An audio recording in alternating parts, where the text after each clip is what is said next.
Hey, and welcome to my channel. Today I want to talk about the biggest differences I've seen working as an engineer in Germany and in Sweden. My name is Anna and I'm a mechanical engineer from Germany. I've lived in Sweden for the past 2 years and I've worked in both countries. I've picked up a few differences in the working culture between Germany and Sweden, and I thought it would be fun to make a video about it. So let's get into it.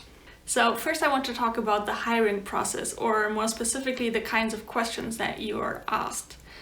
So in Sweden I feel like you're really regarded as a whole person, so both your professional and your personal life are important, whereas in Germany we more separate the two and it's more about just your professional persona. In every single interview that I've had in Sweden, I was asked what I do in my free time, and I felt like it was really a plus to say things like I go hiking or camping, swimming, things like that. Everyone in Sweden seems to be hiking and camping. Sure, we did talk about my professional experience and my skills, but I felt like when we started talking about my hobbies, that was when the interview really went to the next level, and when I was able to convince the other side. On the other hand, in Germany, I have never been asked about my hobbies or anything like that. The questions I've gotten are more like, how do you set your goals, or what do you want to do in 5 years from now? And of course, what experiences have you had in the past? But my personal life was not really of a matter, and I do feel like in Germany, we make more of a separation. We say, okay, there's my professional self and then there's my personal self, and the two don't really mix. And your personal self is also not important at work. The second point I want to talk about is hierarchy. In Germany, hierarchy or job titles and academic titles play a big role, I would say. And there are very noticeable power differences between different hierarchical positions. And people are not very hesitant to delegate tasks to people lower on the hierarchy because that's their job. Whereas here in Sweden, I feel that hierarchy is not as noticeable and that good ideas matter more than who had them.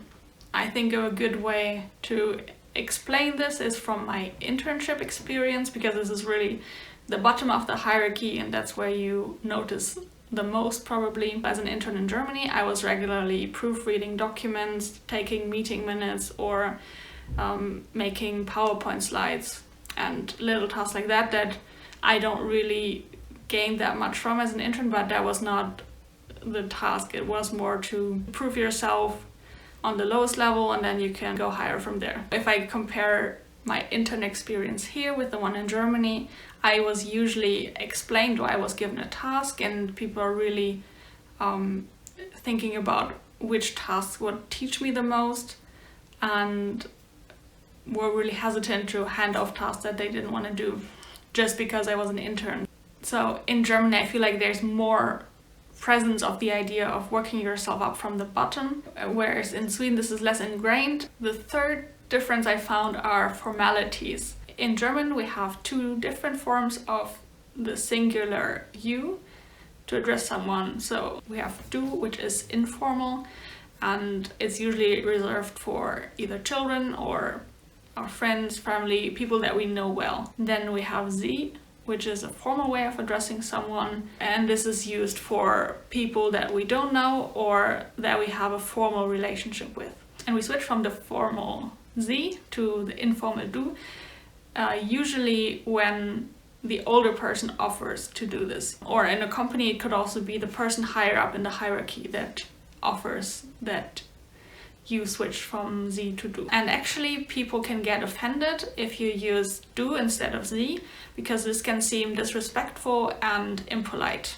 In Swedish, the 2 forms also exist, so you have the informal du and the more formal ni, which you can also use for several people, but you can also use it for just one person, and then it's like a formal way of addressing them. But from what I've seen and heard, you almost always use the informal version du and almost never ni, as this is slowly dying out, and people can even take offense if you use the too formal version, nie, because it seems like you're distancing yourself from them. So basically, in Germany, it's rude to suggest too much familiarity, and in Sweden, it's rude to suggest too much distance. Another aspect of formalities is using first names or last names. In Sweden, you basically always use someone's first name. So all throughout the company I work at, and also with our customers, our suppliers, everyone just calls me by my first name, and same in emails, on the phone, everywhere. And this is also true if you go to the doctor or meet someone new. You would always introduce yourself with your full name, but then address each other by their first names. In Germany, in business, we usually use the last name. So with all our customers and suppliers, you would always address them by their last name, and of course something like Herr or Frau, which is like Mrs. or Mr. And there are also many companies which do that within the company. So you would call your colleagues by their last name and not their first name. But this is not the case in all companies. And for me, it was actually kind of weird to call, for example, a customer or a supplier by the first name, because it seems a little bit too close for me. Like, you know, something I would just do with my friends, especially if someone is a lot older than me. I feel like it's disrespectful to call them by their first name. And yeah, but now I've gotten used to it, and now I don't hesitate anymore. And the third aspect of formalities I want to talk about is academic titles. So anything like doctor or PhD, professor, titles like that. And in Germany, titles are very important, so they're considered part of your name. If someone writes you a letter, they would usually use your title as part of the address. If someone writes you an email, they will write Dear Dr. then last name, and at least you will always include the highest title that someone has. And it's quite rude not to include it. It can be, some people take offense to it. In Sweden, on the other hand, titles are not important at all. You don't even write them on like your email footer or your business card, unless maybe you're working in academia. But otherwise, there are colleagues that have a PhD, and I never found out until like we randomly talked about it, because yeah, it's just not something that you share or that is part of your name or that is written anywhere. I thought it was really interesting, because what's the point of doing it? Like, why would you even do a PhD if you can't even brag about it later? Okay, the next thing I want to talk about is taking breaks and how it's regarded in Germany and Sweden. In the German companies that I've worked, breaks were definitely a part of your work routine. For example, my old boss told me that for every 4 hours of work, I get a 15-minute break. And so if I work 8 hours and I want to take a lunch break that's longer than half an hour, then I need to stay longer to make up for that break. Yeah, so that really made me feel like, okay, they're looking on the clock when I'm taking a break, or yeah, to see whether I'm working, whether I'm using all of the time that I should be working. And then here in Sweden, I have the feeling that breaks are not something to avoid or to hide, but more something that is actually appreciated. I mean, it even has its own word, Fika, which means to have a coffee and maybe a cake along with it. And so this is something that you're supposed to do every day. You should Fika every day, or better, even twice a day. So taking like a 15-minute break in the late morning and one in the afternoon. And it's all about being mindful in that moment. To be fair, in reality, this is of course very different from company to company. But in general, I feel like taking breaks throughout the day is considered a lot more important in Sweden than it is in Germany. And actually in university here, when we had, for example, a 90-minute lecture, there would always be a break after half of the time, just 5 minutes to rest, go to the bathroom or have a drink.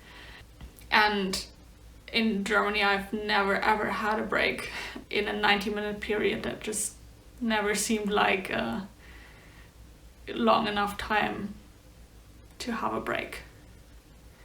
So I was actually shocked when we had the first break. I actually had the feeling like we were doing nothing but taking breaks, which of course wasn't true, but you know, you get the impression. And the last point I want to talk about is politeness versus directness. I actually once heard about Sweden that you're not really given negative feedback to your face. Even if you work somewhere, you're not usually told if you're not doing a good job, and it can happen that you're fired after some time because you were not doing a good job, but you never got the chance to improve because no one really said what didn't go so well.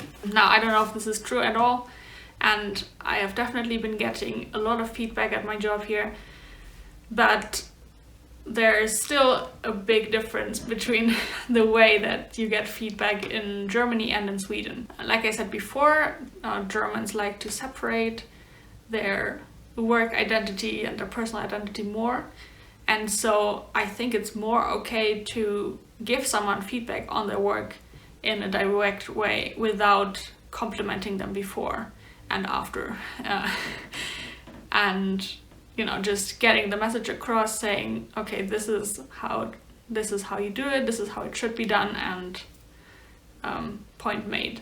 Now, I'm not talking about Dutch directness, that's obviously on another level, but Germans are definitely up there as well. Since Germans separate work and life more from each other, being aggressive and direct towards someone in the workplace usually doesn't risk affecting your personal relationship. In Sweden, however, being friendly and polite seems to be much more important than being direct and honest, especially when it comes to negative feedback. So even though you do get feedback, it will be much more sugar-coated and downplayed. Usually they will say something nice before and after, and then your self-doubt and paranoia have to do the rest and kind of amplify it in your head back to the level where it was meant. Friendliness, just for the sake of being friendly, is not really something that is valued so much in Germany. I mean, nothing compared to Sweden. So these were the main differences that I've seen in the working culture in Germany and Sweden working as an engineer. I would love to hear from you what you think about these points. Maybe you have something to add, or you were able to compare a different country with Germany or Sweden. I would love to hear that. Since I'm only speaking from my own experience and the things that I've heard from my colleagues, it's very likely that there's companies where this is completely different and that this is not the general experience. If you like this video, feel free to subscribe and leave me a like. So with that said, thank you so much for watching. I really appreciate it, and I hope to see you in my next video.